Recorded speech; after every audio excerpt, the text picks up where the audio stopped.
Concert Crew Podcast, we back again. Yes, sir. Yes, sir. Today, Illmatic 30. 30 years. Damn. 30-year anniversary of Illmatic. That's wow. Special. That's special.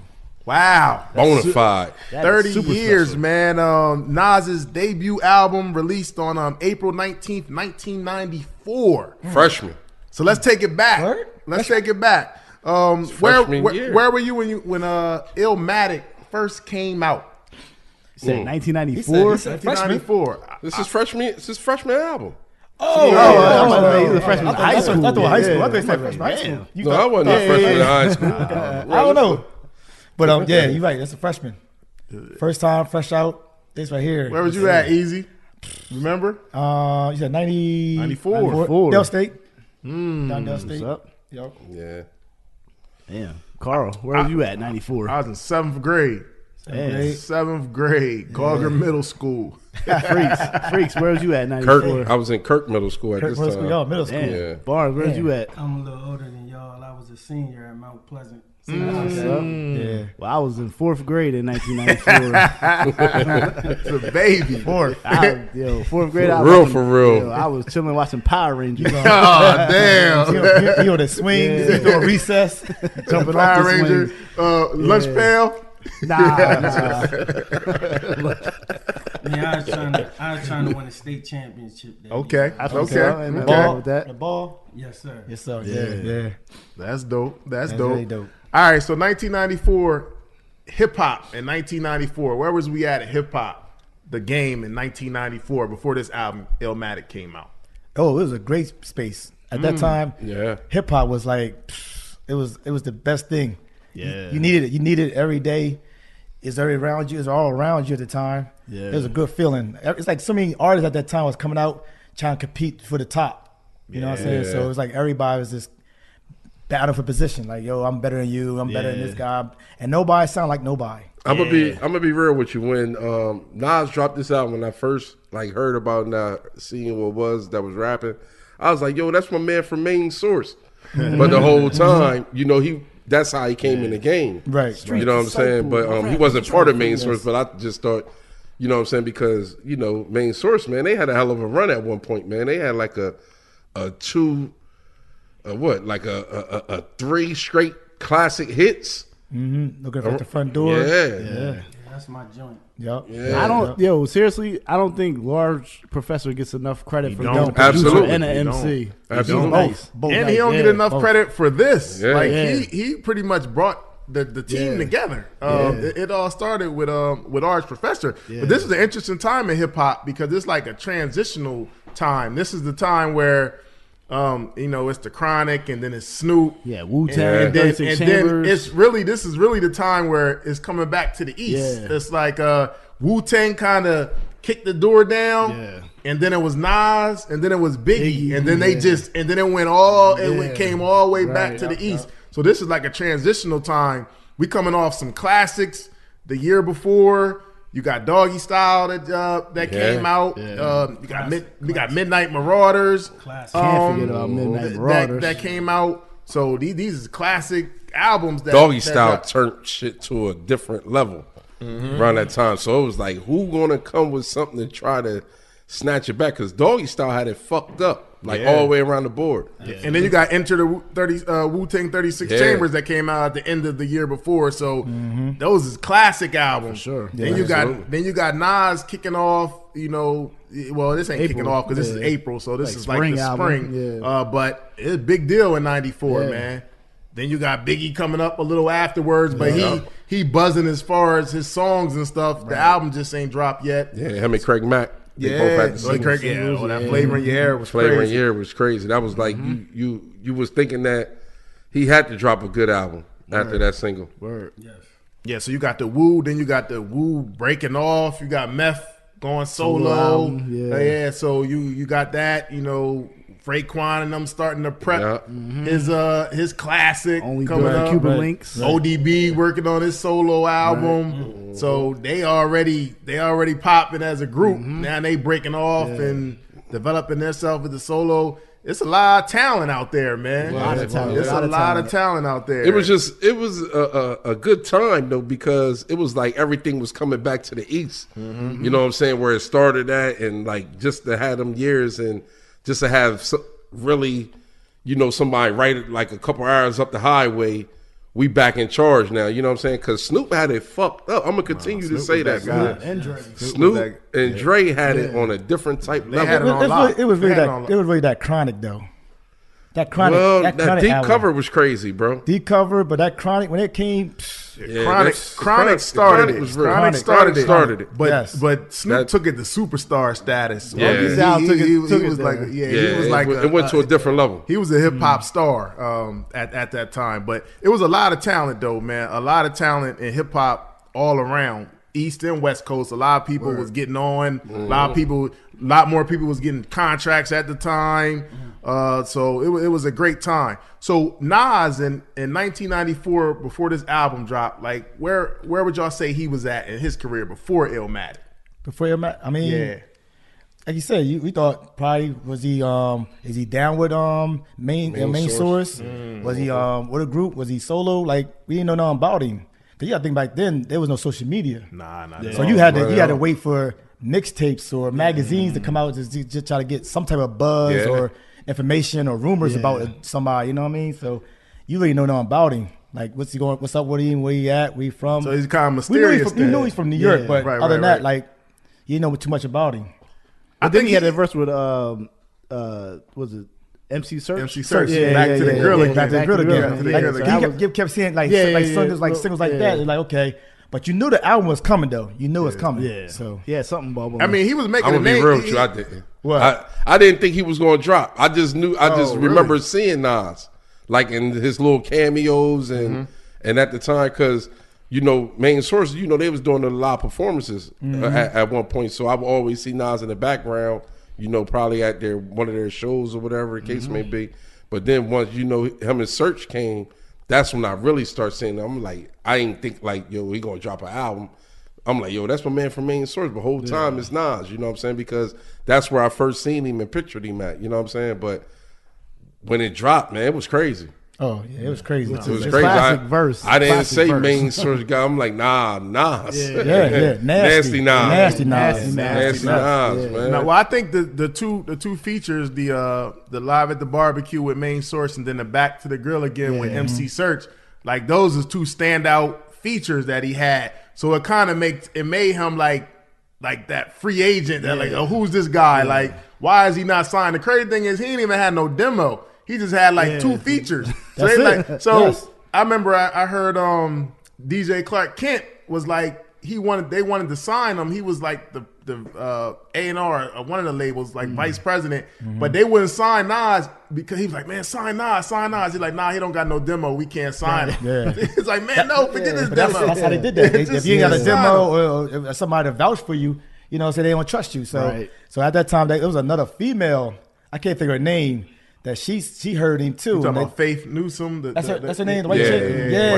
And she I got to have this dude. Like, who's this dude? Yeah. So that's when MC Search brought him to her. Yep. You know what I mean? So she like, I got to get this dude signed. Like, put it together. Yeah. So Nas was crazy at the time. It's like I mean, he said he didn't know, but we heard the buzz. Like he's coming with an album. Like we just don't know when. Everybody kept saying it's taking longer than expected. Yeah. So we couldn't wait. He's kind of like a child prodigy a little bit. Like, yo, who's this young dude? Nice, man. Like he gonna be the next one. Yeah. That's what it was. He don't really got a lot of songs, but we know he that dude. He's special. And they hyped him up to be that. You're like, okay, he better do right. Yeah, right. And then like you said, back to those two singles, he crushed them.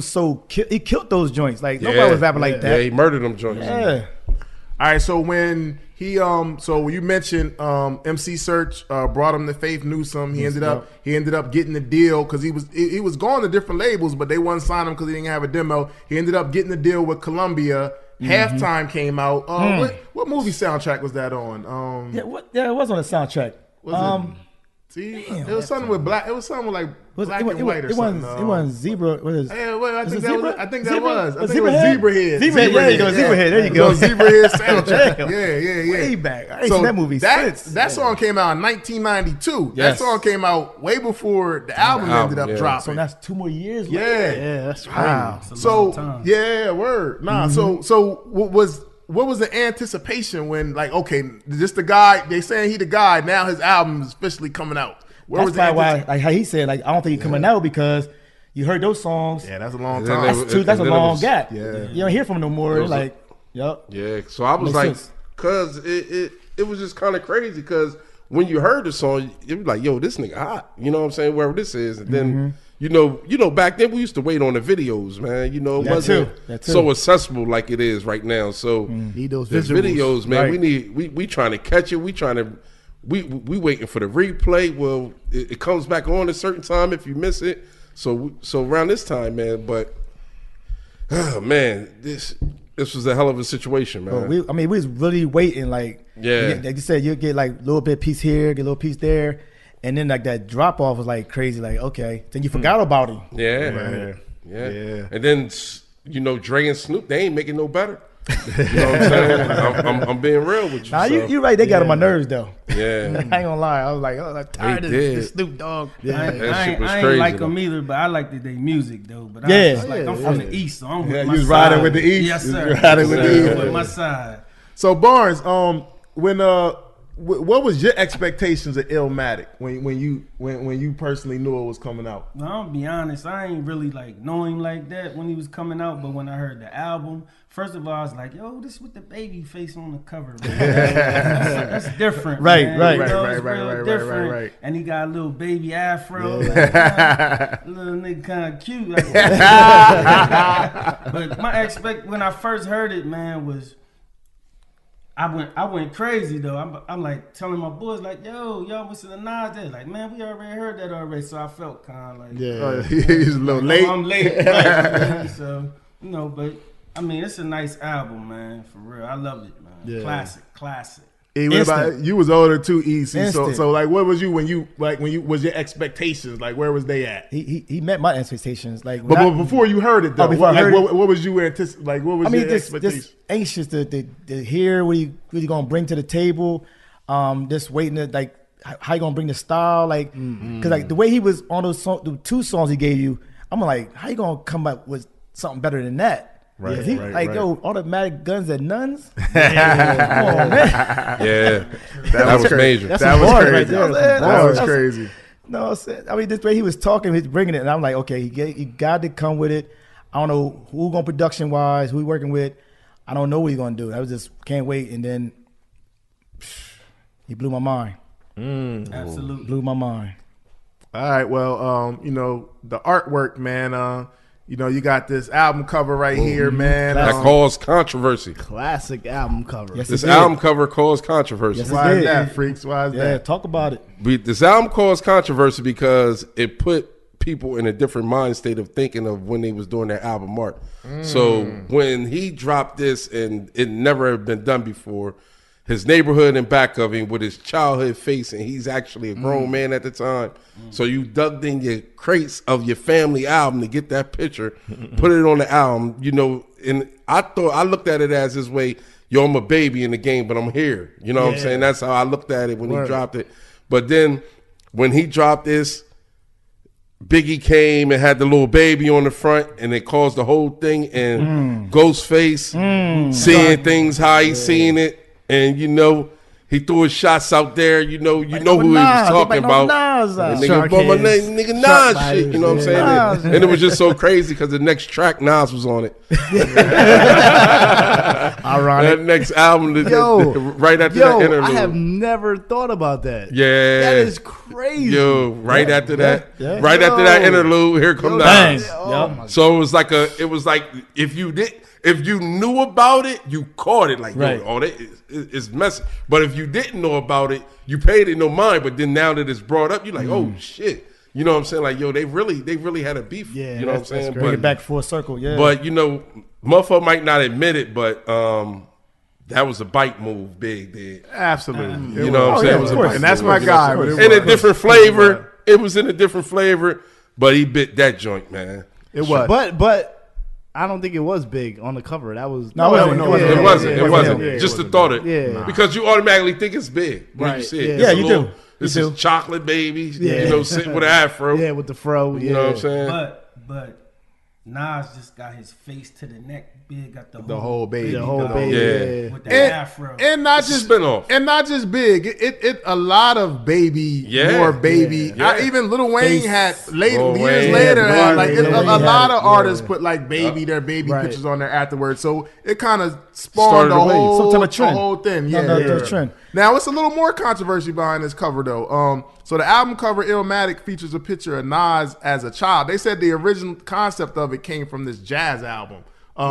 That his father His dad. Olu Dara, he returned home from an overseas tour. But they said the original cover was intended to have a picture of Nas holding a Jesus Christ in a headlock, reflecting the imagery of Nas rap on Live from the Barbecue when he's 12, he went to hell for snuffing Jesus. So that's what they originally going with. That's the eyes of the rebel to on, man. America. So then they was like, nah, that's a little too much, man. Let's just go with that. But it was inspired by a jazz cover, which come from his dad and his background as a jazz musician and all of that. So that was the original influence, man. But definitely one of the classic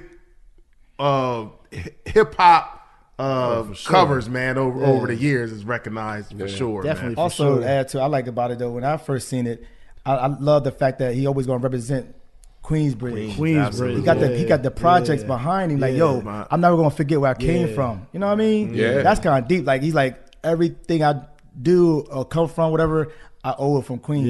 Yeah. And it's also deep because, I mean, we talked about this. If you ain't heard the Nas 50 episode, go back and check that out. But it's also important because he kind of brought Queens back. Like, Queens was in a place after the KRS-One thing where they was making Bridge is they was over. kind of The playing bridge is them. over. And Nas is the one that brought the whole kind of borough, not just QB, but the whole borough of Queens. By himself. He like brought them back. So he not only got his projects, but he was saying, nah, Queens, we here. QB, we here. Yeah. Like, I'm that guy now. So we And like changed they the dynamic. always mention it, they always say Queensbridge is different from Queens. It is. Yeah. It is. You know what I'm saying? It's a little bit different. for Yeah. him to take the whole Queens Right. under his wing, you know what I'm saying, to bring that whole look back, it was crazy. Cause like you were saying, add to it. Like back then, was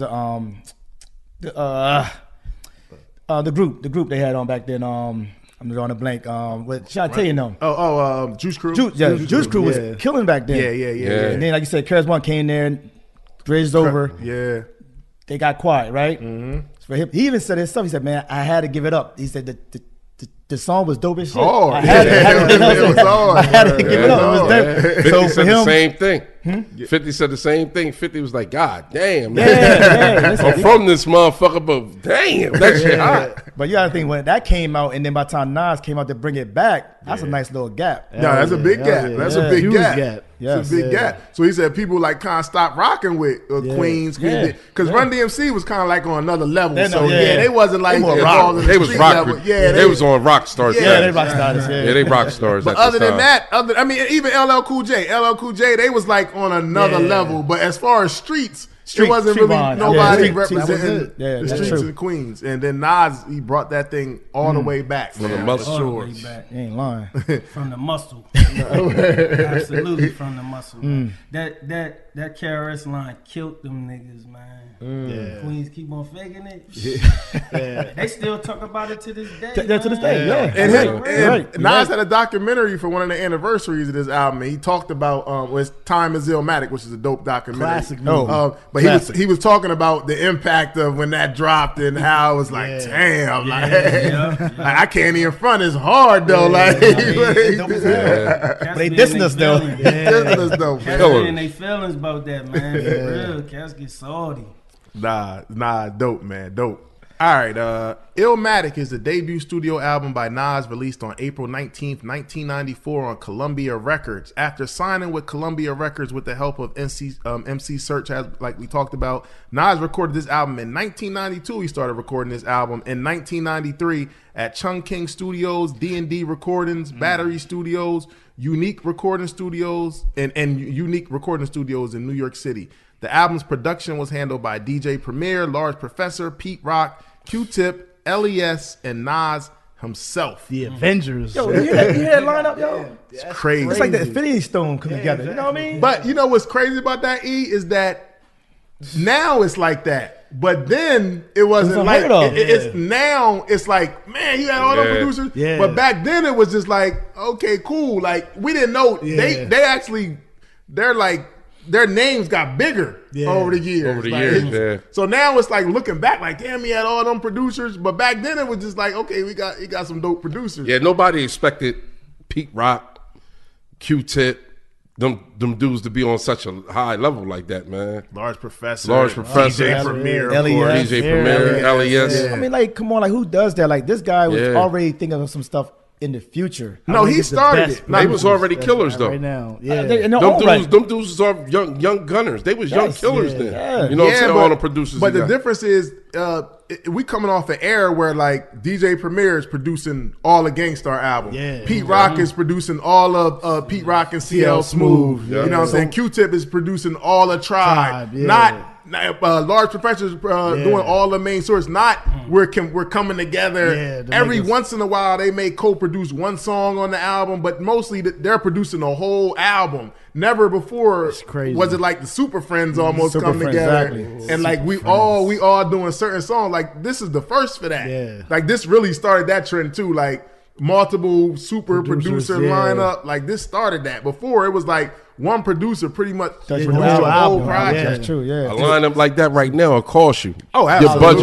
Your budget would be crazy. You ain't gonna have no budget. That's the whole budget. No budget, no video, nothing. It's like Dream Team 1, Magic. There you go. There you go. I like that. I like that. Dream Team, Michael, Swift Friends. Hellified Trends. Can you imagine back then him running around getting these different producers to do the track?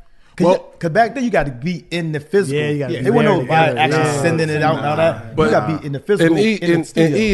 And I think that's what explains it. Like they all come together. You know what I'm saying? Because Large Professor knew what he had. You know what I'm saying? Like, yo, this my young and Nas. You know what I'm saying? So I'm thinking that little circle that they got up there at the time, this New York crew that's coming and young producers that's coming up, and you got to look at it.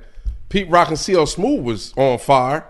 Yes. Gangstar was on fire. Yep. You know what I'm saying? Main Source was on fire. Tribe was on fire. Definitely on fire. But think about it. Feel me? That even to have all those different groups and different styles, like how you gonna mesh that together? You know what I mean? Like everybody different. Like but who knew? But it's still like so cohesive. It works. Right. And then who knew that Q-Tip was nice like that? At that time, for real, I thought the dude Muhammad was Ali. I thought Ali was producing all the stuff. I thought the same thing. So I'm saying. So when I seen that Q-Tip, like he produced too. Yeah. I'm like, wow. But they all just had that New York sound at that time. Think about all the producers. It was different though. Yeah, it was different. It was different sounds though. It was different, but they all fell under that same umbrella. Right. As in the music, because you listen to music at that time, and them producers, you can put them all together. They had meshed well. You know what I'm saying? Word. I mean, are we saying that now because you see it in hindsight? I'm just talking about. Think about it back then. I personally think it's more hindsight now. I think then I don't think people realized what it was. Then. That's what I'm saying. I think it was more I think it actually was more kind of experimental. Like let's see if it works. Of course we didn't, but of course we didn't. I'm just saying, of course we didn't. I'm thinking about as far as them, like because when you in the game at that time, everybody know everybody. When you in a certain lane and you making good music at that time, and look at them 4 or 5 people they got. There's no way they not crossing paths with each other. No. They always was tight, but they didn't work together like that. I seen like on maybe some of the Tribe albums, it may be like one song co-produced by Large Professor, or Pete Rock, it may be like one song co-produced by Large Professor. So they all was friends, but never did they come together and like, yo, we gonna. And shout out to Large Professor, because Large Professor is really the mastermind behind bringing all of them together. It could have ended up just being like Large Professor. Large Professor wasn't selfish. He was like, nah, like this dude nice. I want to bring these dudes in because I think they can add to it. So you gotta give Large Professor, because Large Professor could have been greedy and be like, I want to produce all the Nas album. Like, let me get Primo, let me get Pete Rock, I think they all can contribute. That sounds crazy, and it worked. Just kind That's the part I'm talking about. That piggyback off that, because like you used to like a style going one way, or album sounding a certain way, but for him to see that vision, and then like I said, the story was that Nas was really was hard to work with. Because Premier was like, yo, I gave him so many music, he'll come back and say, I ain't like that.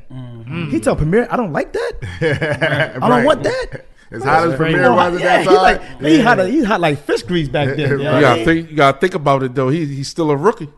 So he trying to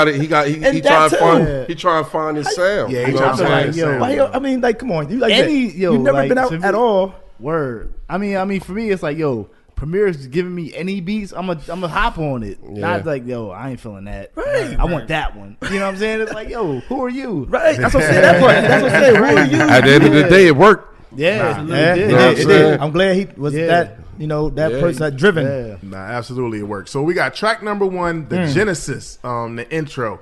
I got the Wild Style, the part from the Wild Style movie. Had anybody seen that movie? Yeah, of course. I'm just asking. I mean, I didn't see it. I seen it way later. I said, you seen it though? I didn't see it around that time.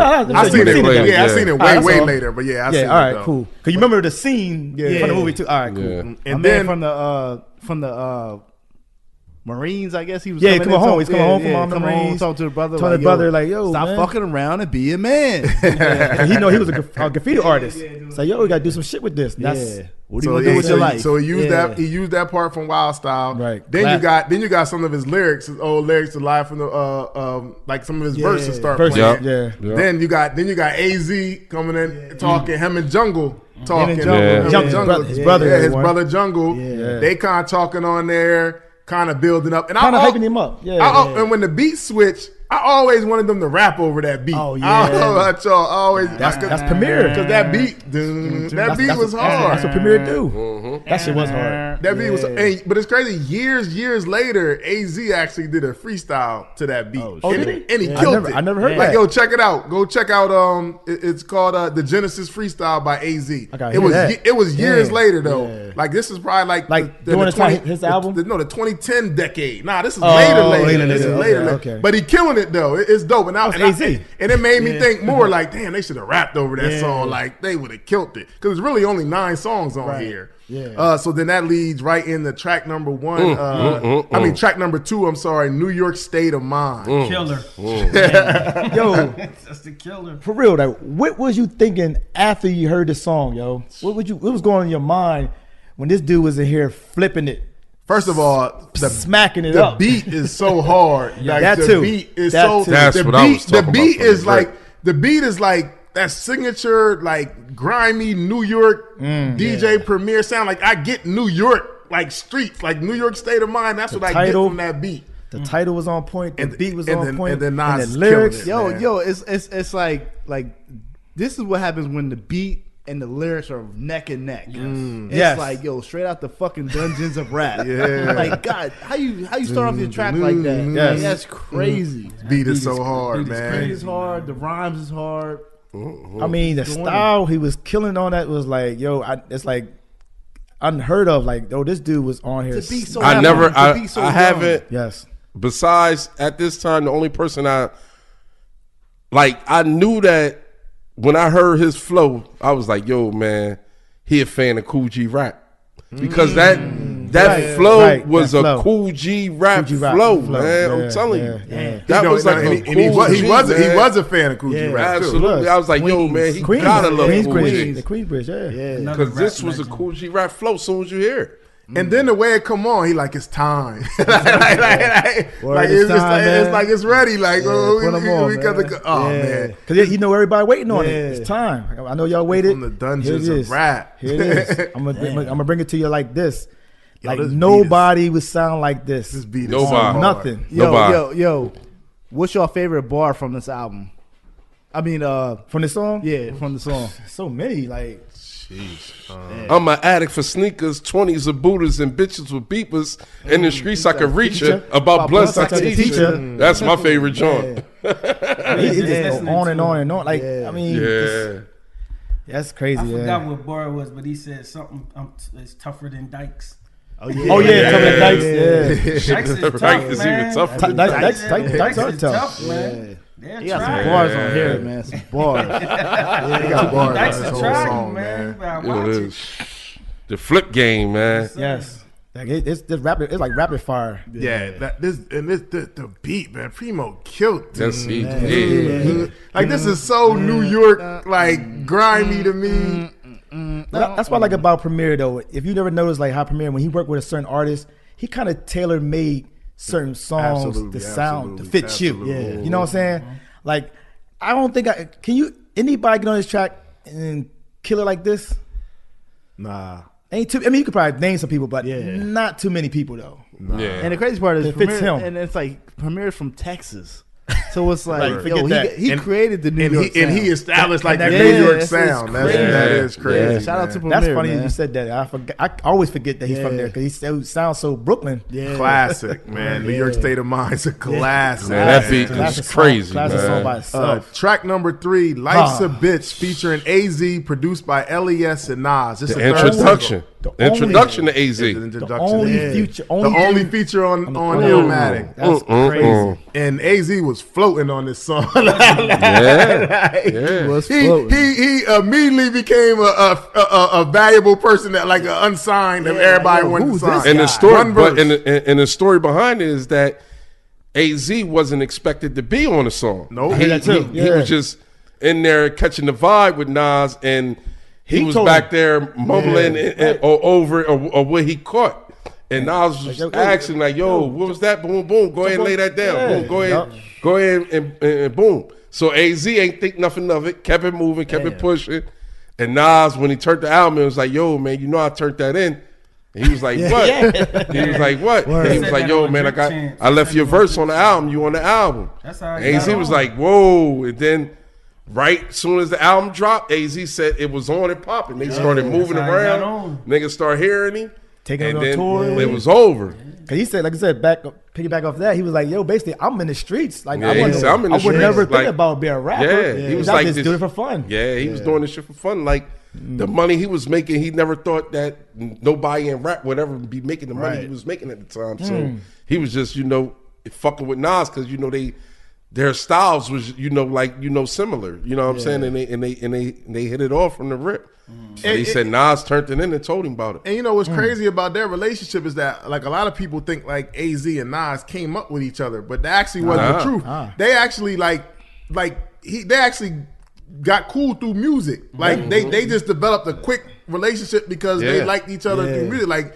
Like he from East New York, AZ from AZ Brooklyn. from Brooklyn. Yeah. Like Nas is from QB. They just got cool from just vibing about the music, and they became tight. And everybody might have thought they came up with each other, but they really didn't. Like, and like you said, Freaks, it was just like coincidence. He just was in the studio, caught a vibe, and that's crazy how history be made, man. Like just coincidence, being right place at the right time. The next thing you know, everybody wants to sign AZ now.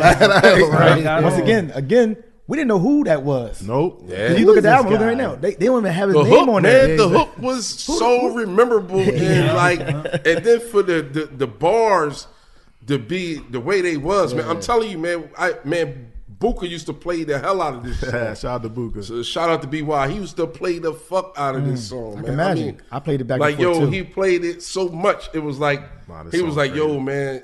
He was on AZ from the rip. He was like, yo, I like him. Like he gonna be dope. A couple people said they liked AZ a little better than Nas at the time. Back then, they said it for a AZ while. was floating on this song. Yeah, I mean, absolutely. like And he it's- made the hook. It He sounded made the hook. it sounded like his verse was tailor made for this song, man. He Like said- he kinda visualized took over the song. life in that. Like he was killing it. He was man. killing that shit. Like he was Good so in time, pocket with that, Yes. man. Good Yes. timing, good time. Great But then he time. had his dad on the end with the trumpet. Yeah, You know what I'm yup. saying? That's his That's dad. That's his yeah, dad yeah, playing that's on dope. there. Yup. Man. Life's a Yeah. bitch and then you die. And that became like a term in itself. yeah. And that's a classic sample too. Yearning for Your Love by the Gap Band. Yup. Classic sample. Nas killed it too, though, man. Hell yeah. I woke up early on my born day. 20, it's a blessing. Blessing. Eat my body, man. Blessing. Yeah. Classic. Yeah. Classic material. Yes. That leads right to track 4. The World Is Yours, produced by Pete Rock. This is when shit picks up. Like, This is the everything 4th boom. single. Yeah. Now they got this is a black and white video. He got a lot of videos to this album. Yeah, they all like they was all shot in Queensbridge, but it's like this video is actually black and white, and they got a funny shaped screen the way the video is for this. But Pete Rock is playing the piano in the video. They're like this. They got the Nas. I mean, of course, The World Is Yours, Scarface.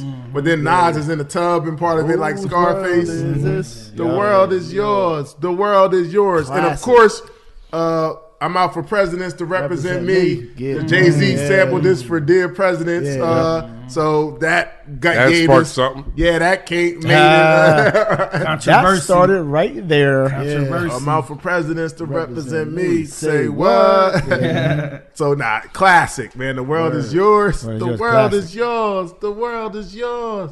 My who's where? I hope that Pete Rock and Nas stuff they can. Well, he gave him a shout out. He gave him a shout out in the post, so I'm thinking they probably making it right where he.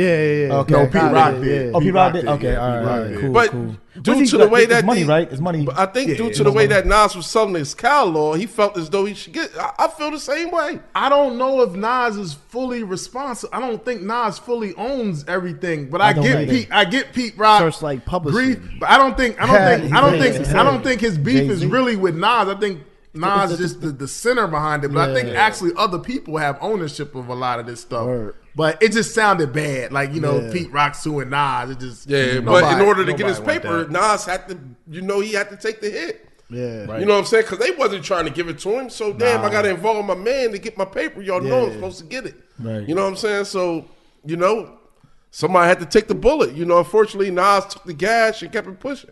You know what I'm saying? They ain't killing. You know what I'm saying? And due to the way things is, he should have understood that. You know what I'm saying? Yeah, he know that. He know that. I'm pretty sure he understood. I'm pretty sure Nas understood that. But like you said, Carl, it's fucked up because it kind of messed up their relationship. Right. But I seen he just posted him and about it, and I'm hoping that being as though he at least.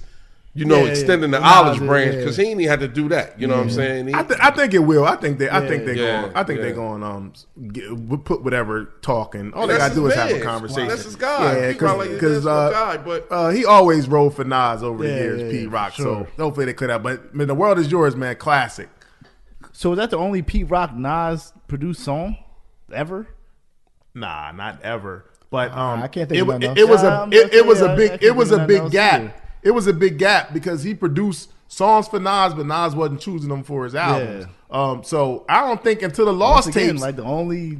Yeah, I think not until like the Lost tapes too. I think that was the next time we heard Pete Rock and Nas, which is crazy. The next time we heard Pete Rock and Nas on the album, and that's where they got to the conversation with Nas and picking beats and all of that because he never. It's crazy as great as this lineup is, he never really went back to this lineup again. Right. He brought different people in. Formula. He'll take Primo. He ain't really used that much of Large Professor, not until Life Is Good, almost. So like I'm on getting now. outdated. I'm on now. To be real with you, like certain sounds and certain styles, wasn't adapting to what was really going on. And then he was in a mind state once it was written. He was on a certain ball status. Yeah. Right. So he had to start looking at music overall. He started looking at the numbers and things of that nature to make the album to get the money. You know what I'm saying? Right.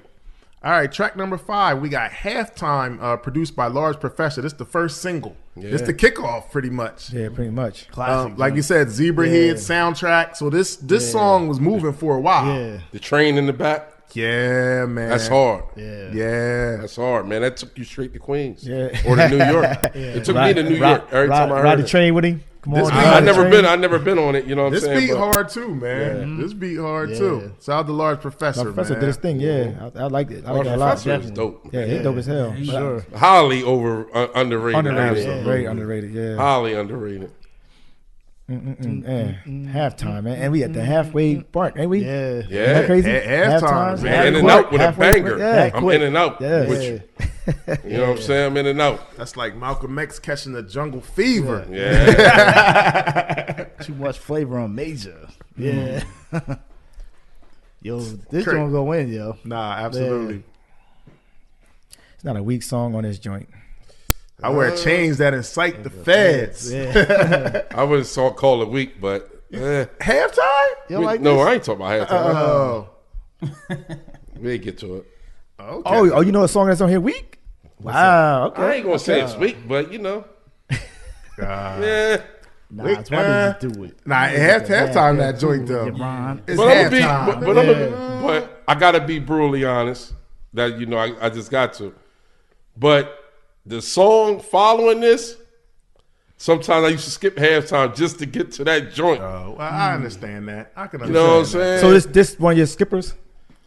Halftime? I'm saying he's back in my I'm just trying to rewind it so when I spin the corner that thing be hitting, or I'm trying to go fast forward it. Yes, it was.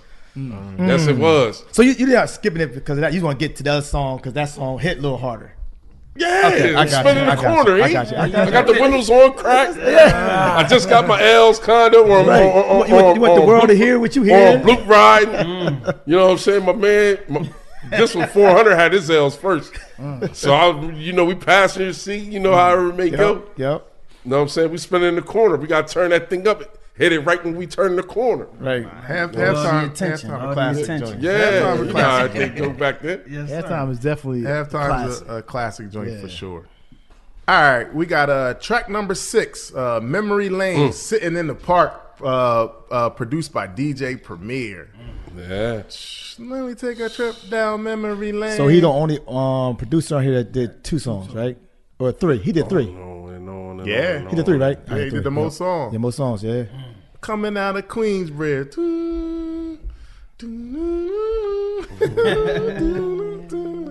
This ain't even like It's a vibe, though. This ain't even it's a like, vibe, like- the norm DJ Premier neither. Like It that ain't. hard hitting. He kind of went Nah. out.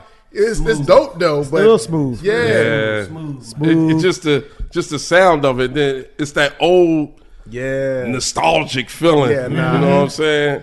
It put you in set you in a mood like real laid back, chill. Yeah, nah, it worked. And he mentioned Cooley High here, and it kind of gives you Yeah. like that Yeah, that kind of feel, man. Yeah. The most dangerous MC coming out of Queensbridge. Let's take a trip down memory lane. Right, Crazy, all that. crazy. This now he start spitting that, just like one of like it's a vibe, like his vibe out, like the way he did this to him. Yeah, this is a dope vibe. This beat crazy. Crazy with Premier. Once again, Like he went out of his element on this one. I think he pushed. Yeah, he pushed himself. It's not. You wouldn't think it was a premier sound. You know what I'm saying?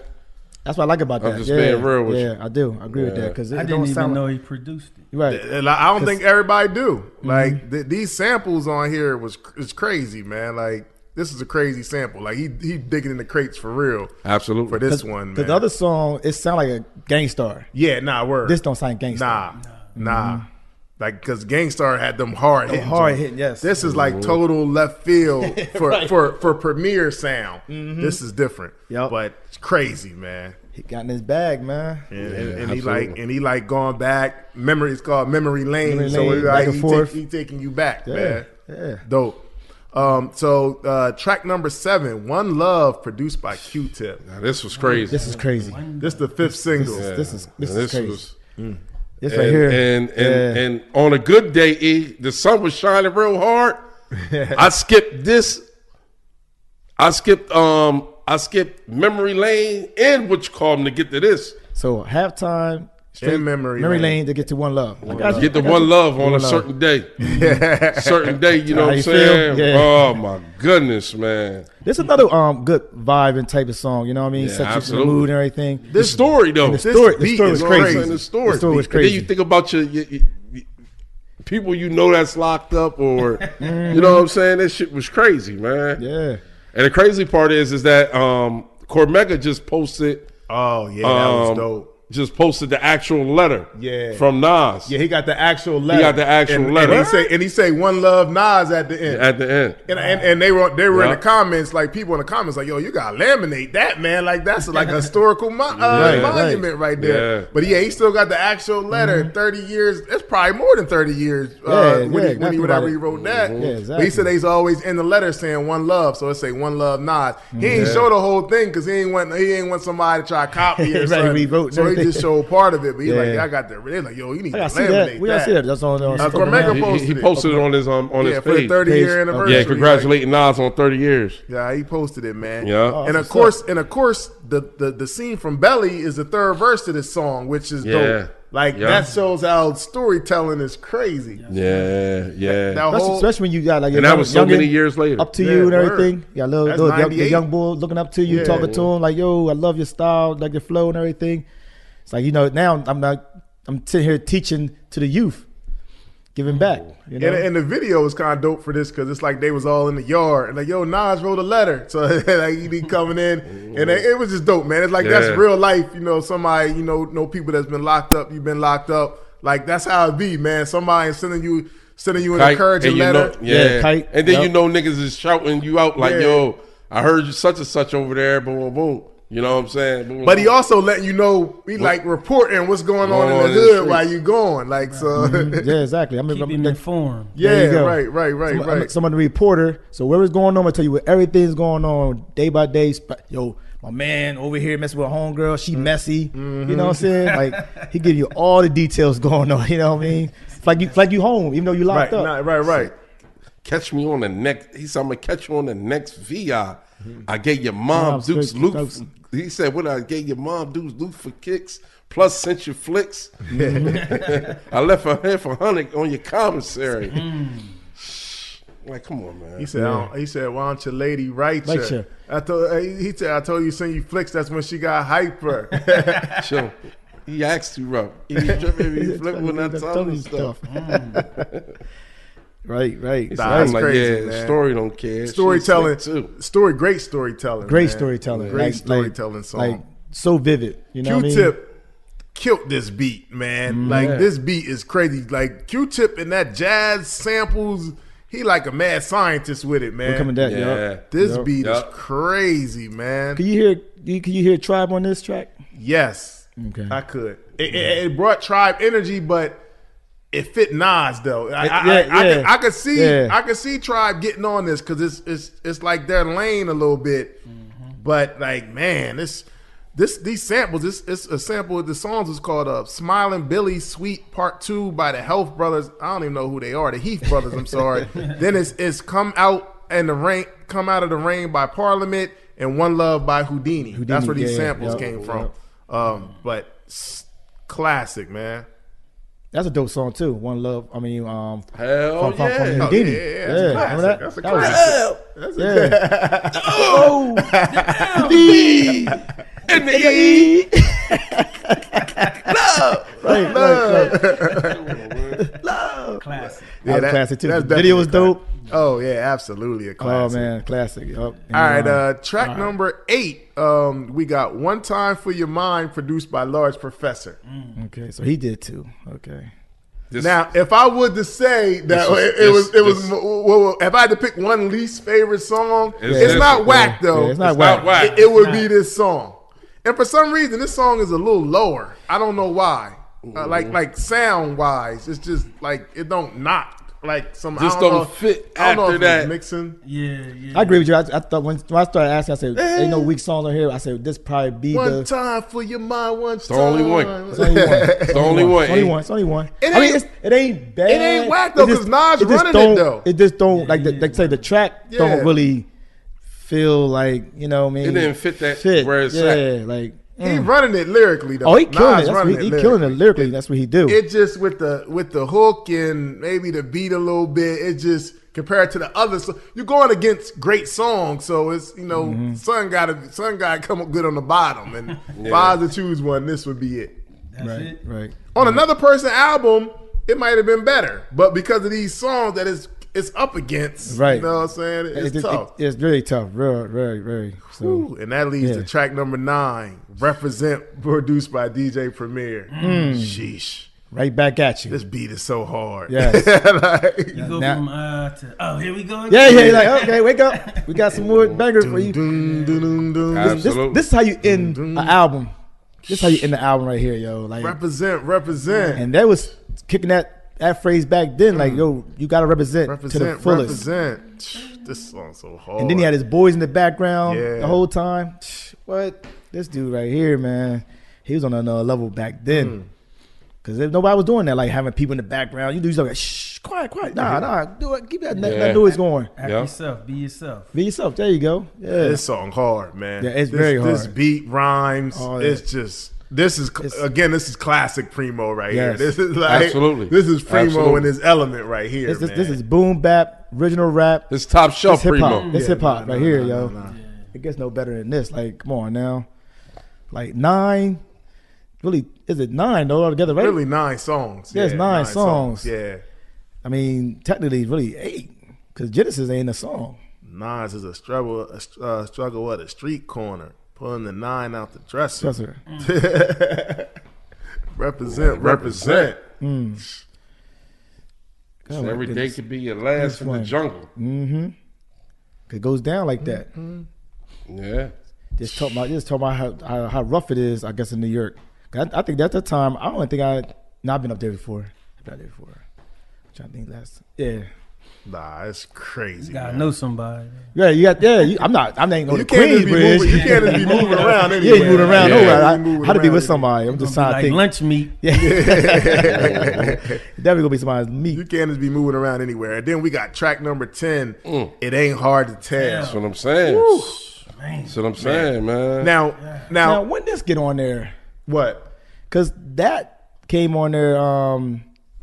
I thought that was like rearranged another. I'm trying to think. Nah, it ain't hard to tell. It was always on there. That was the last song. It's always the last song. It always was the last song. Yeah, it's always the last. I thought Represent was man. And this is coming. Nah. Yeah, you're right. Yeah, it's right there. Yeah. And I'm Mike, my guy, man. So, and Human Nature is actually one of my favorite Michael Jackson songs. So it already, yeah. So, right so here. for him to flip that sample the way he did, the Mike sample, it was crazy. Yes, crazy. And he killed it, man. Crazy. Like, he killed that, man. Borderline genius. There you go. No, I agree. Now, Borderline genius. was he the first one to use Michael this way?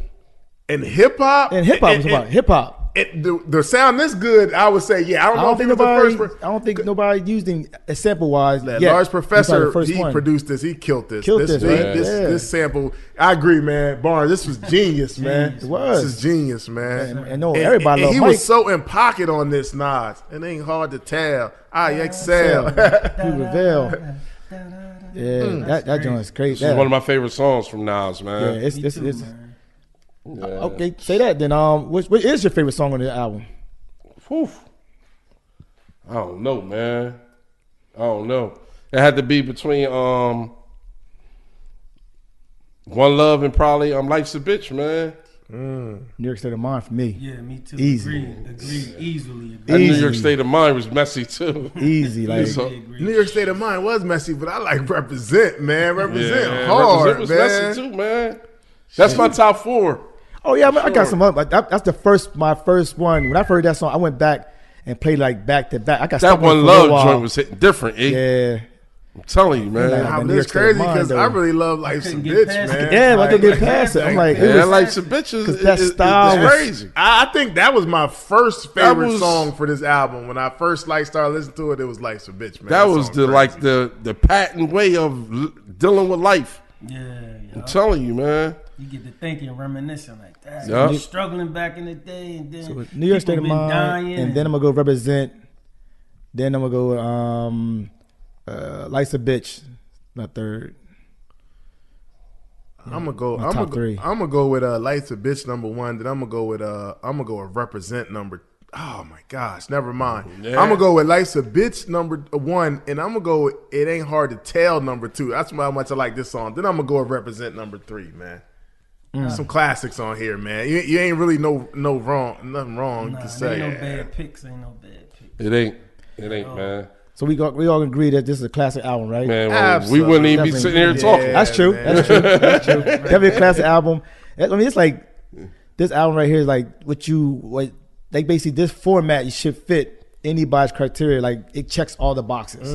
Yeah, I agree. I kick a skill like Shaquille holds a pill. Vocabulary spills. I'm ill. Plus Illmatic. I freak beats, slam it like Iron Sheik.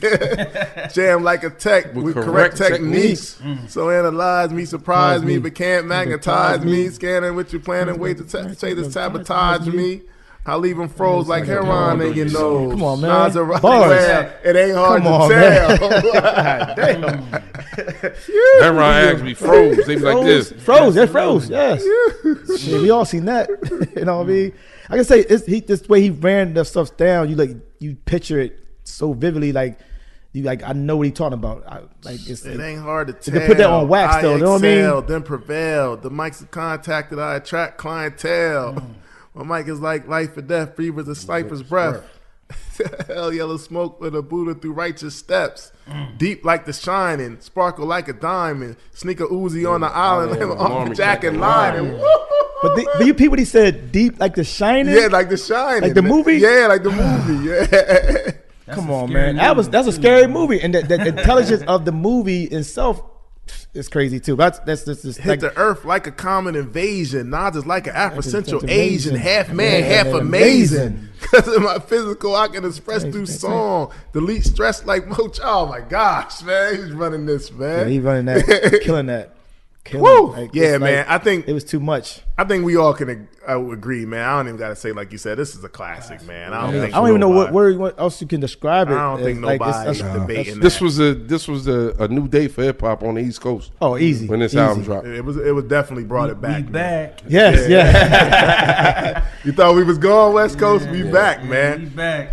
So Illmatic debuted at number 12 on the U.S. Billboard 200 chart, selling 63,000 copies in its first week. Initial sales fell below expectations, and his 5 singles failed to achieve significant chart success. Despite the album's low initial sales, Illmatic received rave reviews from all the music critics who praised the production and Nas' lyricism. The Source magazine gave it the beloved 5 microphones. Exactly. It's a big deal. Yes. And on January, this is when 5 microphones meant something. They started they started giving it away a little later. People start paying for it. I think it was some payola going around. I think I got 5 mics. But on January 17th, 1996, the album was certified gold by the RIAA, and on December 11th, 2001, it earned platinum status. And then on February 6, 2019, the album became 2 times platinum, man. So, and you know, I think I know why. I think a lot of people got on to Nas on It Was Written, and then they liked It Was Written. When It Was Written started selling albums, they went back and was like, yo, let me check out the first album. And of course, the first album was Illmatic, but the hip hop heads already locked in. But you know who a lot of them people were though, Carl. What? A lot of them people was already on the West Coast. They wasn't even digging in the crates, because at one point this was considered underground. Yeah, you're right. Yeah, you know what I'm saying? Right, so absolutely. Yeah. With Snoop and Dre and them being so big, and you know certain people like Public Enemy, LL Cool J, you know them guys being so big at the time, you looking at mainstream and what you see on TV and the videos. This was considered, you know, underground at the time. Same way with Reasonable Doubt. Same thing. People had to go back and re-listen to Reasonable Doubt. That's true. Yep. That's true. What I'm saying? And Hov told you that. Hov said maybe you got to go back and listen to my first one. You do. You know what I'm saying? Because you missed it. You know what I'm saying? A lot of people was missing these albums because due to the way that, you know, the way the artist was coming in, it was considered underground. And it was New York. And New York was considered underground at one point, man, until all this start coming back. Yeah. You know what I'm saying? Because they had it really fucked up. That's a good point, Freaks, because just say for whatever reasons Nas only released 1 album. This was it. And he never released any albums afterwards. This would be like an underground classic. Yeah. Like if you take away all the mainstream success afterwards, this would be like an underground classic. But I mean, because it wasn't no big singles, it wasn't no big videos or no big budget. All this is shot like low budget type stuff. It just like critically, like everybody loved it. Like, yo, this hip hop right here. Yeah. Like, this and during that time, you know, that's what you like, because it was so much competitiveness over the East Coast, and especially in New York. People looking to make the quality album. You know what I'm saying? When people started seeing how the numbers work and start seeing these artists that would start making real money off the sales and all that, that's when people start reinventing themselves, and then the music was starting to fall off. You know what I'm saying? Because one of his best-selling albums, when everything first jumped, is not one of my favorite albums from Nas. It's I Am.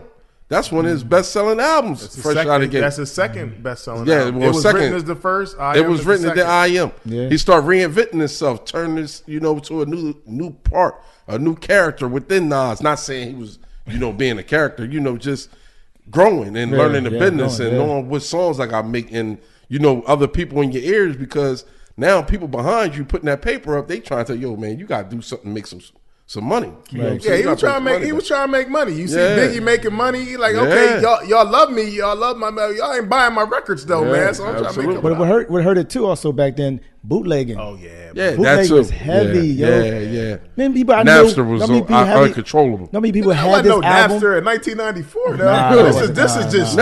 This is just street bootlegging. I know a lot of people who had this album on like copy. Say somebody have it, he gave me a copy, or you go buy from a local bootlegger, give me the copy. So he wasn't getting his sales like that too. This was Heavy Scooter's tape days. And that's another thing. This is still like the tape days. This wasn't tape even like CD. The CD. Like when I heard African Festival and all that type. I had a CD. When I heard this album, well, I didn't buy this album when it first came out. I was young, but I heard it. So I actually knew Illmatic album before I even really knew who Nas was, because like uncles, older cousins was just playing the tape in the car all the time. So I knew the songs like before I even really knew that I knew the songs, because I just heard them, because it was like a quick listen, and it just restart again in the tape, and you just hear it again. But I knew the songs, but it was like everywhere. It was like everybody's system, like on East Coast at least. It was on everybody's system. Yeah, so it's like one of the albums you had to have. You know what I mean? Like one of the things you got to have in your collection at the time. But like I said, it was so heavily bootleg, because like it was like you might have heard about 5 songs on mixtapes back then. Yeah, you know what I'm saying? Like you already heard. I already heard most of them songs. I ain't gonna buy the album. Yup. I ain't no need buying it. So like, all right, whatever. But some people, like for real, like he said had to go back and get it, because he heard it written first. And some people still find out, they say, I like written better than Illmatic. It's a lot of people from my era that are saying, you want them? I mean, Taz used to say that. Taz used to say that all the time too. I was kind of on the line for a while, but then I went back to Illmatic. But no, it's a lot of people from my era that say it was written as their favorite album over Illmatic. Well, I'm one of them.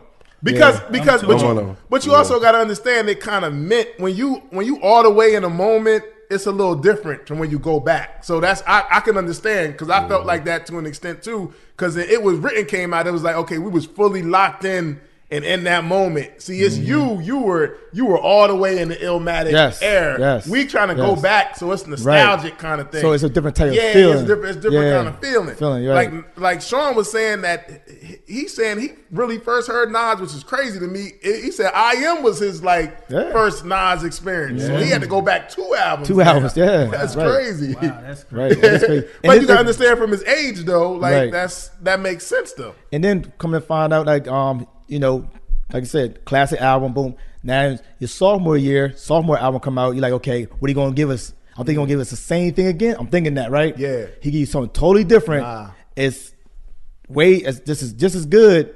So like at first I was a little disappointed, because I was like wanted this again. You know what I mean? Right. So I was like beat myself up, like, oh man, like no, I don't really. I'm fighting with it back and forth, like I like it, but it ain't this. You know what I'm saying? I seen what Biggie was doing. He said, I gotta get the paper, man. I gotta get some paper. Yeah. All this critically acclaimed is cool, but I need some of this paper too, man. But he still found a way to keep it still hip hop. You know what I mean? He figured it out. It was written as a classic. That Lauren was crazy. Absolutely. So the impact of Illmatic after it dropped, man. Illmatic's in the streets. Impact on hip hop and then the game when Illmatic came out. It changed shit. It definitely changed as far as musically. It's changed. Sound wise, it's like it's one of those things that it changed it made people like, yo, I got to step my game up. Absolutely. Yeah, absolutely. Step Artists. your game up. It made a lot of artists step their game up. It's like, yo, this kid is coming. You got whatever you doing, it got to come better than that. You know what I mean? Like, you got no choice. If you had nursery rhymes, like you had to step your pen game up. Yeah, like got yeah, to. Nas, Yo, and also one thing, like I think back then when this dropped, and you was a rapper or whatever, and you was in the game, you was asking other rappers, yo, you hear that Nas? Yeah, you had to. If you did, you're a liar.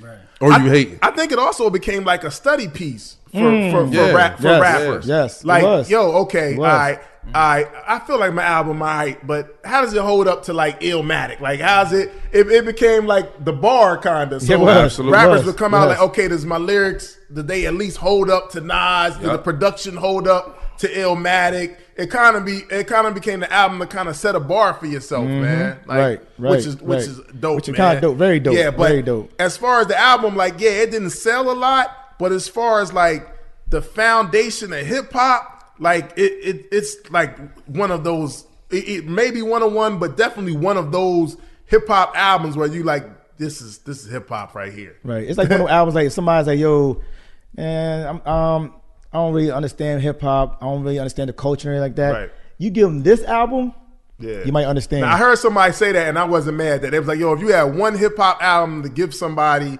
that didn't know nothing about hip hop, you know, what album would you give them? And because of the beats and the rhymes and the technical aspect, I wouldn't be mad if somebody said Illmatic like that. Like it like really captures that essence. It's kind of that essence of hip hop right there, man. Even that era.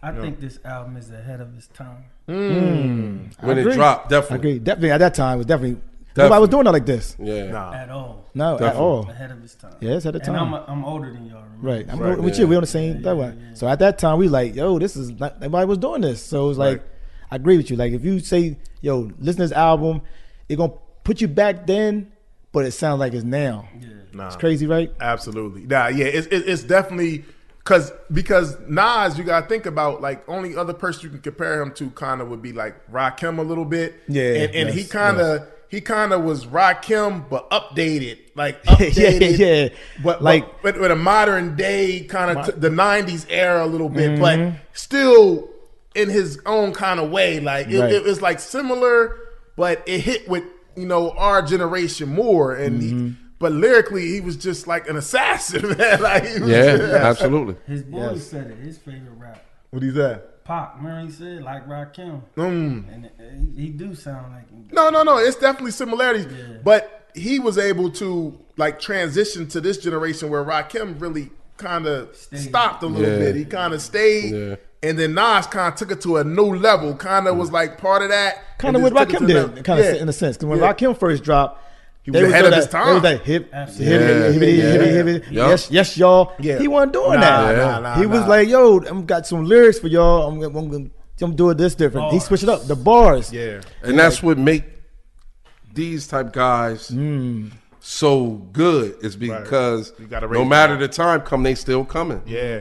They still coming. They raising the bar. And they moving into the next wave. Yes. You know what I'm saying? They still keeping it funky, but they moving into the next wave. They ain't too far behind. And that's why Nas was also called the street poet, because Nas was looking at this stuff.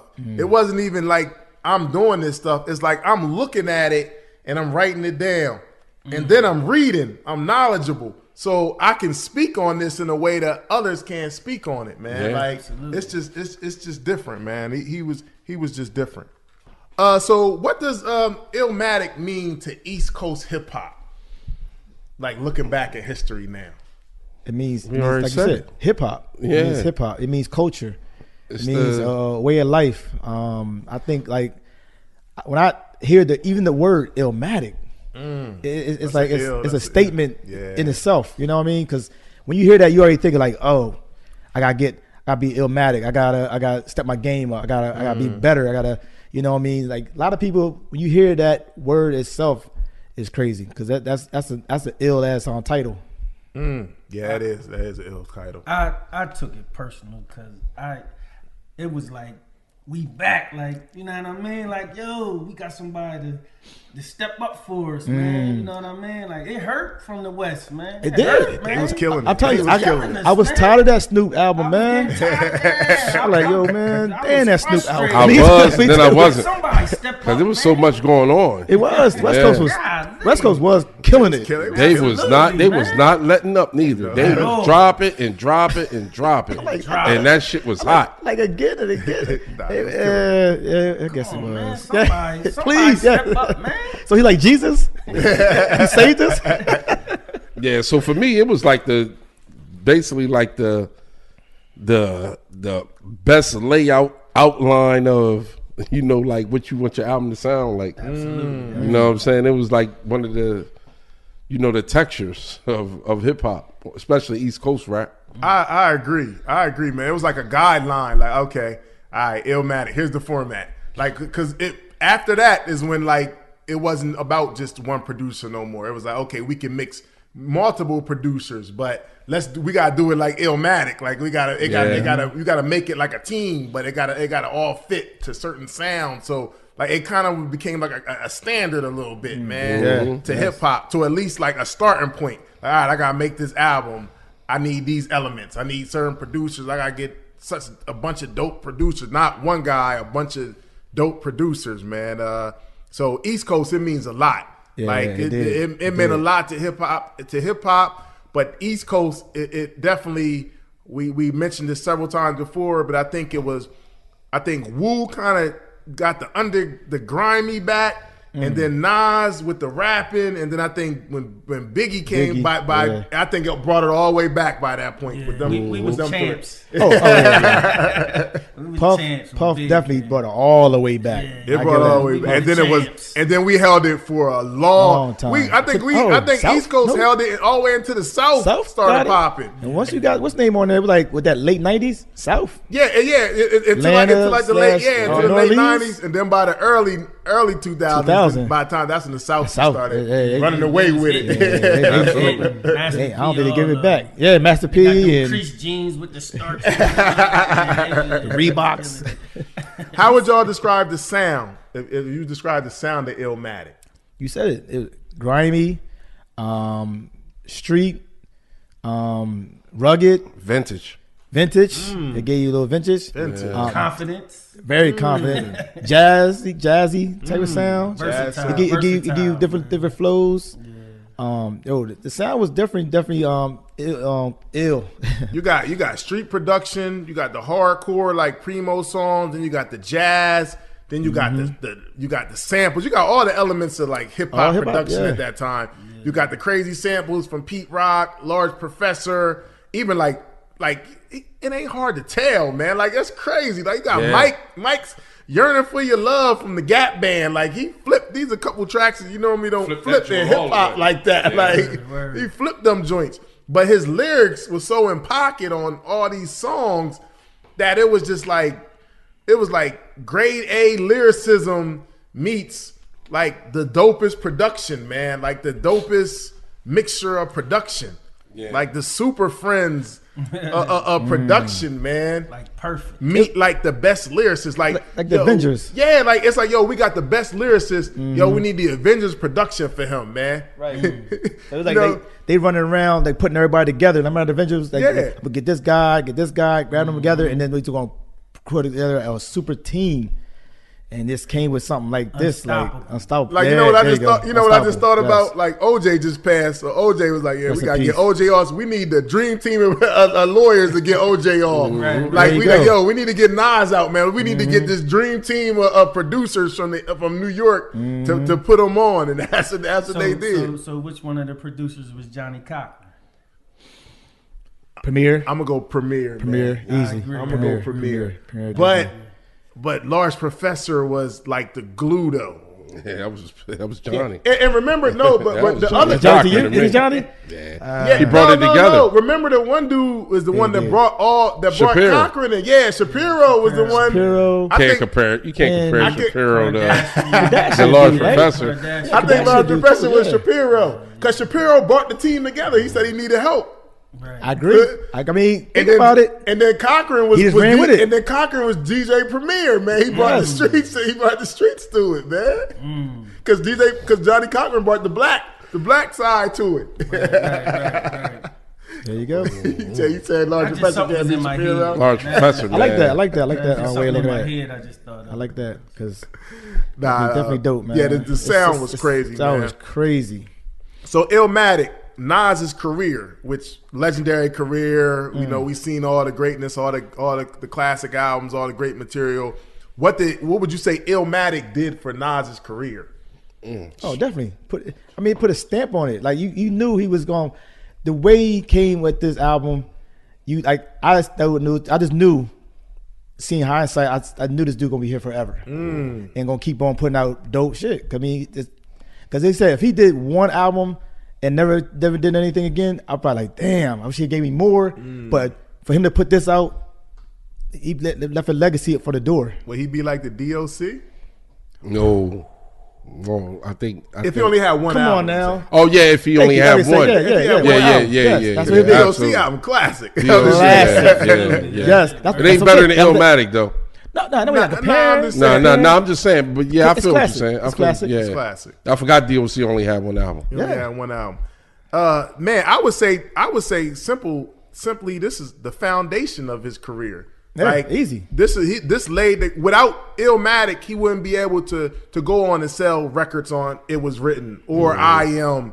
Like he needed this foundation of Illmatic to let everybody know, like, yo, I'm that dude lyrically. All right, now let me go get my money now. This But was the jump start. he needed Illmatic, that foundation of that though. Put the battery in his back. Go get it, man. All right, so how would you rank Illmatic and Nas discography? You know, I think you said this is Number 2. Number 2? Yeah, I got It Was Written number 1. I got this number 2. Same here. It was close for years, but I'm gonna go with Illmatic number 1, It Was Written number 2, and Stillmatic number 3. For me. Stillmatic was dope-ish. I can keep on going too. Keep on going to it. Number four, Life Is Good. Life is good for it. Yep. And number 5, The First Magic. Illmatic first. Yeah, I guess I gotta go. I'm always back and forth between Stillmatic and Written. But I'm gonna say, yeah, Illmatic, Written, Stillmatic. Damn, probably the same lineup you got. Life is Good. Magic though, I'm back and forth between Magic and the third. That's my 6. King Disease 3. King Disease 3 is my 6. That's my joint right there. Freaks ain't rock with it. That's my joint. I don't know why. I like KD1. I like KD1, but not over KD1. 3. I like KD1 over 3. Not over 3, man. Not over 3, man. 3 was crazy. I'm telling 3 was you, crazy. And Magic. You like KD1 over Magic too? First Magic? You like Magic a lot. No, I like Magic. I'm talking about between KD1. No, I like Magic better than KD1. Okay, all right. Yeah. Cool. Where you got it, Mars? Where you got top 5 Nas? I like all of them. Me too. I like them all. I mean, yeah, I don't have no whack album by Nas personally. No. I mean, I got some ones that maybe not be the same, but be whack. None of his albums is whack. Thank you. First of all, you can't be whack. What's whack? You can't be whack. You lyrically like that. Kanye West was whack. Whack. Production was whack. He wasn't whack. That's production. You can't be 100 for 100. Nah, nobody. I agree with you on that. He ain't Jordan. But I take he close. He close. He 87 out of 100. He 90 than me. I can't call none of his albums whack. Yeah. I mean, some of them I like more. Yeah. Whack is a harsh word because Nas is whack because he's lyrical. That's why. But Nas is whack. But Nasir was trash. Oh yeah, Nasir was trash. You brought me back to reality. Yeah, Nasir was trash. I mean, I like the Kid song. You know what I mean? But other than that, yeah, that joint was Nasir trash. was trash. The one that Kanye West did. That's why Nasir. I ain't gonna say it was whack, but it was trash. It wasn't good. I'm gonna say not good. I can't use for my boy. Yeah, you're not gonna use it, man. Not use those words. Man, he had take the lyrics out. Take the lyrics out because the only thing making you hold on, the only thing you hold on to is the lyrics somewhat. But production, that joint was trash. That joint was horrible. Don't blame the production then. His lyrics was cold. Nah, that joint was horrible. It just the beats was. And I ain't like garbage, KD too like that. Here we I ain't go. like KD too like that. wasn't my favorite. No. KD two was It wasn't dope. whack though. No, None of them was whack. I'm not calling it whack. It was weak sauce. Magic wasn't that good too. Magic 2 wasn't. Magic 2 was definitely That's that, the and one. KD 2 was on the same level. But No. Magic 2 and KD 2 wasn't too much separating them. I take KD 2 over Magic. Me too, easy. It wasn't too much separating them, is what I'm saying. Nah, They KD2 run had that some man joints, shit. man. This lap, this is a high. On the next lap, track for track, they So both. which one you taking? forth. You take Nasir? What? Magic? Nasir's the worst album. Okay. In the All catalog. right. I agree with that. Not Nasir worse than Nostradamus? It's the bottom one. I take Nostradamus over Nasir.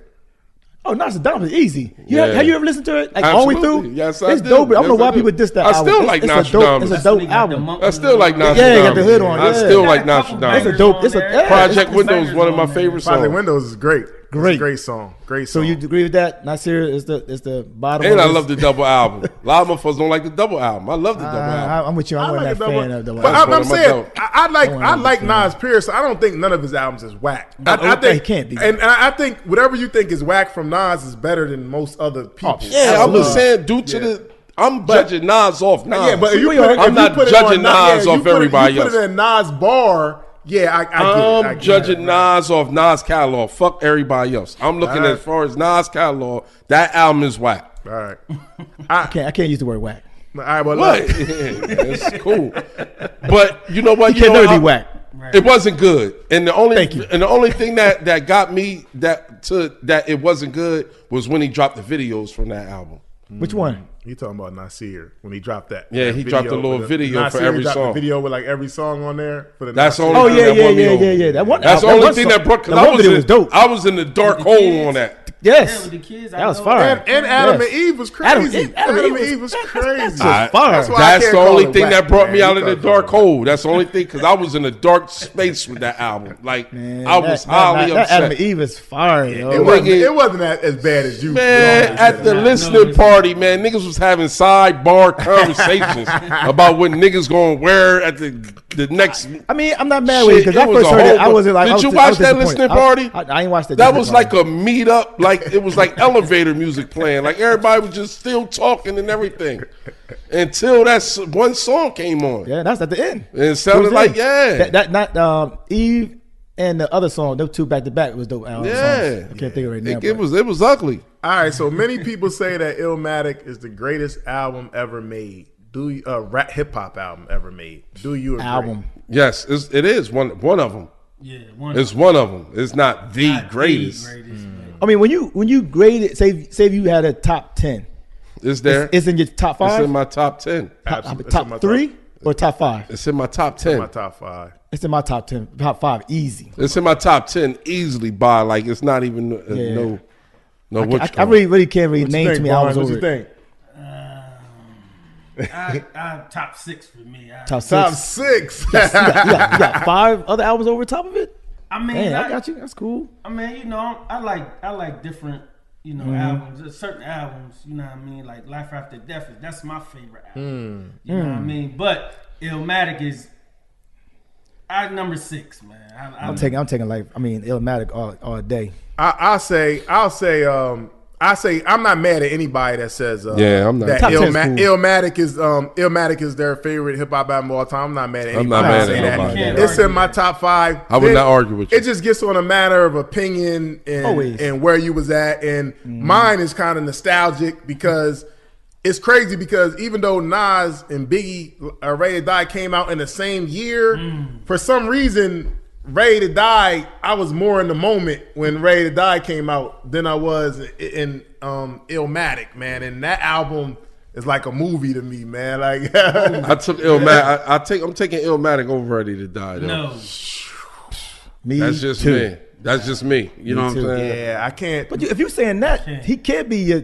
Oh, I guess he could still be top 10. Okay. Ready to Die. That is your top 10? Ready to Die? Yeah. Absolutely. Okay. Ready I to got Die. heat up that motherfucker. I got some heat. I got heat in that top 10. That top 10 messy. Ready to I'll Die play is the yours. first. It's the first album I ever bought with my own money. So it got Sentimental. it's Got a little sentimental, yeah. and it just was a movie to me. Like hip hop wise, beats and rhymes, I get Illmatic, but Ray Die was just like a whole movie, man. It was like a He production. came with it, man. He It was different, just like he had so many different styles. It was just Absolutely. he was giving you so many different elements. But look, I get the Illmatic argument, but Ray Die, that's to me, it got a sentimental. You know what I'm saying? Absolutely. It's sentimental. I agree. But it ain't no wrong answer. But anybody that says Illmatic, I'm not mad at that at all. Like if that's your greatest album of all time. You can't argue that. So, has any album came out in the past 30 years that reminds you of Illmatic? You reaching 30 years that I said reminds you of Illmatic. It don't got to be Illmatic. Of course it's not gonna be Reminds you. Anything easy? I really can't think of nothing that remind me of. I mean, I heard people who did the whole album over again. That's the crazy part. When you got people who did the whole album over again. Yeah. What's the boy name from Elzai? Now, I normally don't even like this, but killed that. Elzai did a remake of Illmatic called Illmatic. Yo, and if you haven't you heard it, Nah. yo, I'm telling you you, get a chance. I'm telling you, it's Go fire. listen to it. I mean, from the opener to the end, sounds just like Illmatic, but in his version. He kills it. Yo, and he lyrical too. Anyway, I would normally But, yo, think this would never work for somebody, but for him, he nailed it. Elzai, Illmatic. If you ain't heard that album, Yes, go please. check it out. I That guarantee one- you, it's dope. and then he had an artist, Fashion that did Fat it. Sean did it too. Yeah, but Illmatic, it wasn't. wait, as good, I it wasn't ain't- as good as Elzai. Of course, I'm not saying he it. tried though. He tried though, He but tried. that's a testament of showing you right how people paying so much homage to this album that these cats had to go back and do it all over again in their version of it. Yeah. Their They way. need to just go back and listen to it though. Don't be going back and trying to recreate. I normally would I'm with agree. you. I normally would agree with you, but the Illmatic with Elzai, Did you hear the Elzai joint, y'all heard Elzai. Okay, joint. say, It yo, was all right. he yo, killed that. He nailed it. Yo. I wasn't mad at that. I wasn't. you can't I wasn't be. in the space that I hate Elzai for doing it. You know what I'm saying? When I first heard it, I was like, "Come on, man!" I'm like, Everybody don't do this. was like "Don't that. do this." But when you hear it, I'm like, "Damn!" Yo, he really locked into Like, that. Like this he motherfucker really- he really locked into Yeah, that, man. yeah. Elzai killed that. Yo, He killed that. check out that Elzai Illmatic if you haven't heard anybody. that. But any other album, I can't really make a comparison to Illmatic. That's tough, man. That is tough. I don't think nobody even want to be in that conversation. not in the For real, last for real. 30. 30 years is a long time, and we a long saying time. no album came out that reminds you of Illmatic. Damn. That's heavy. That's heavy. That is heavy. And It was different. It's a whole different lane of rapping and like producing and just the structure of the album. It's totally different. all right. So 30 years later, Nas, Illmatic. What's the legacy of this album? We already said it. I think we said everything, Classic. Carl. Classic. Longevity. You looking for more words? I can't find no more. Can't find no more Yeah. words. Be here forever. forever. Longevity. Danny Bone. I mean, the dude is like, it's timeless. Yeah. Like, come on, man. Like, you can never go wrong. You can listen to this album on a regular. That's one of like It's you always, hip hop. you always ask yourself like, blueprint. what albums can you listen to on a road trip? You always can go on a Definitely road Illmatic, trip. man. Illmatic is one I of them. was just thinking that. It's the Yes. it's the bar. It's like one of the bars of hip hop, man. Like if not the bar, one of those albums that you look at as the bar, man, of hip hop albums. Like you said, if you was going to that one hip hop album, like yeah, man, take Illmatic and study this, man. That would be one of them albums that you can't go wrong if you study Illmatic. But as far as how the producers were set up on the albums, it changed the game. Even 9 songs, like.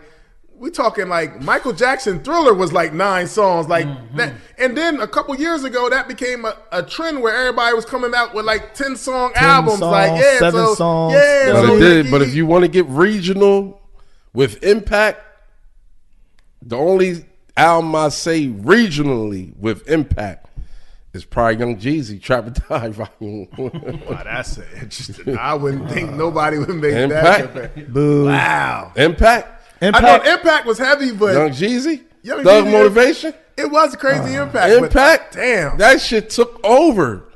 That joint took It was over. It was out of It's a control. whole different motivation, I but couldn't. Yeah, absolutely. I'm just saying. I'm comparing regionally. Hey, who you Impact. telling? I was in Atlanta. I know. I get you, but that's a crazy It comparison. seems like though. the South was like, motherfucker, you know we got y'all now when that shit dropped. And then just to have that up north respect and that up north like swag to catching the right beats and all that, that shit was out of here. And that's how Illmatic was. Yeah, see, that's tough, they study this in, is it Harvard? Yeah, or is one it, of the colleges. Yeah. They study this album. It's like part of their curriculum. Like they, like as a class, you got to go. He was at the class at one point too. Yeah, wasn't he? yeah. You know Yeah, what I'm saying? So Nas, man, I don't know if y'all ever seen him in concert perform this. I seen him produce. I was with you one time. Yeah, one time we went to it was the Pennsylvania joint. He performed the whole front, top to bottom, the whole album. Man, it was dope, man. Yeah. The whole Illmatic, and then we watched the documentary. The Time is Illmatic. If you haven't seen the Time is Illmatic documentary, check that out too. And then he performed the whole Illmatic. Man, that joint was crazy, man. And this is the special edition he came out with 10 years later. He added some other songs. He could have kept them off though. Yeah. But could have left them alone. What you doing, Nas? Yeah, he could have left them off. Yeah, Leave it like it is, right? Yeah, man. Don't mess with it. Don't mess with it. Up. Yeah, don't switch up now. But that's a 10 I guess the year- bonus tracks. I guess they was like, But 30 remixes. years, man. 30 years, that's monumental, man. yeah. Absolutely. 30 years. 30 years. This album is a classic. Young people, if you haven't heard Nas Illmatic, please Do yourself a go favor. check it out, man, and go slay the album and learn. You know, you probably Go gonna hear check it stuff. out. You're gonna probably gonna be like, oh damn, that came from that. That came from that. Like Yeah. A lot of things came from this album. So he definitely raised the bar, and legend, man. Nas a legend, and this started it all, man. Illmatic, and this motivated a lot of the great artists that we love today. To rap. Illmatic was a motivation for it, man. Teaching moment. Teaching moment, yes. And the one thing about my boy, that's why he's my favorite. He ain't even caught up in no nonsense. Nah. He stayed to himself, Laid back. his attitude like real chill, humble. I mean, it's just like one of those dudes like they know. I mean, just, like you said, if you go back and listen to it, you're gonna fall in love. Yeah, happy 30th anniversary to Illmatic. Shout out to Nas. Shout out to AZ. Nasir Jones. DJ Premier, Large Professor, Pete Rock, LES. Man, everybody involved. Steve Stout. Shit.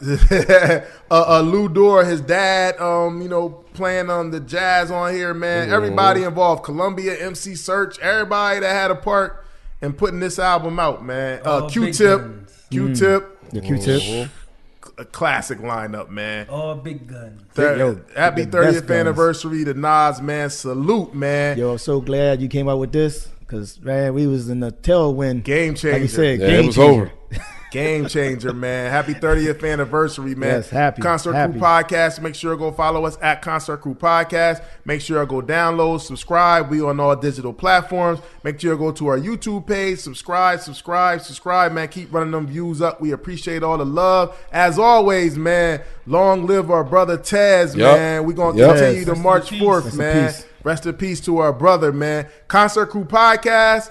We here. We ain't going nowhere. Nas, happy 30th anniversary. 30 Illmatic. years. Yo, Pito, hit us with the fader. We out. Ah.